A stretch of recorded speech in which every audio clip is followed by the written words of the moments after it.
ট্রেনে আসার জন্য রেলগেট পড়ছিল, তাড়াহুড়ো করে গেট পার করতে গিয়ে সেই রেলগেট ভেঙে পালালো গাড়ি।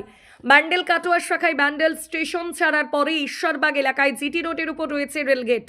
ট্রেন আসার আগে গেট পড়েছিল, তাড়াহুড়ো করে সেই গেট পার হতে গিয়েই ঘটল বিপত্তি। জানা যায় ঘটনাটি ঘটে রাত 10:30 নাগাদ। ট্রেন আসছিল বলে পড়ছিল রেলগেট।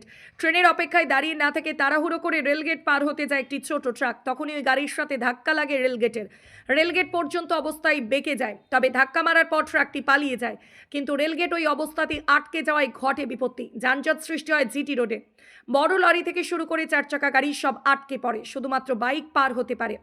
কিন্তু ট্রেনে আসার সময় স্লাইডিং গেট ব্যবহার করে গেটম্যান খবর দেওয়া হয় ব্যান্ডেল আরপিএফ এর পুলিশদের ও রেলের আধিকারিকদের।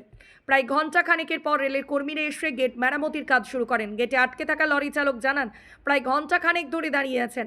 রেলগেট সারানো না হওয়ায় তিনি গাড়ি নিয়ে বেরোতে পারছেন না। প্রায় ঘন্টাখানেক বাদে রেলের আধিকারিকরা আসেন, গেট মেরামতির কাজ শুরু করেছিলেন। কিন্তু কখন ঠিক হবে বা কখন তিনি রেলগেট পার হতে পারবেন সেটা নিয়ে এখনো পর্যন্ত জানেন না। যদিও এই ঘটনায় রেলের কোনো আধিকারিক মুখ খুলতে চাননি। প্রায় ঘন্টা দেড়েক পর ভাঙা গেট খুলে সরিয়ে জিটি রোডে যানজট মুক্ত করে যান চলাচল স্বাভাবিক হয়। কখন থেকে দাঁড়িয়ে আছেন? 1 ঘন্টা হয়ে গেছে। আচ্ছা, কি বলছে? কি থেকে হয়েছে এটা? ওটা ছোট হাতি লাগে গেছে, খোল নামাচ্ছিল, ও আটকারে লাগে গেছে। আচ্ছা, রেল গেটটা পড়ছিল, কি হ্যাঁ। তাড়াহুড়ো করে বেরোতে যাচ্ছিল? হ্যাঁ হ্যাঁ কি হ্যাঁ, হয়েছিল একটু বলে দিন। ওটাই নামাচ্ছিল, তাড়াহুড়ো করে ঢুকে গিয়ে ভাঙে গিয়েছে। রেল গেট ভেঙে চলে গেছে। হ্যাঁ গাড়িটাকে ধরা গেছে। হ্যাঁ, ও তো ওখানে লোক ছিল অফিসে, ধোককে আইতে আইতে তো বেরিয়ে গেছে। হ্যাঁ, আর আপনার তো বড় করে আপনার তো পার হতে পারছেন না না। আমাদের তো বাম পার হয়ে গেছে। কখন থেকে দাঁড়িয়ে আছেন এইভাবে? আমি 1 ঘন্টাতে দাঁড়িয়ে আছি এখানে। কোথায় যাবেন?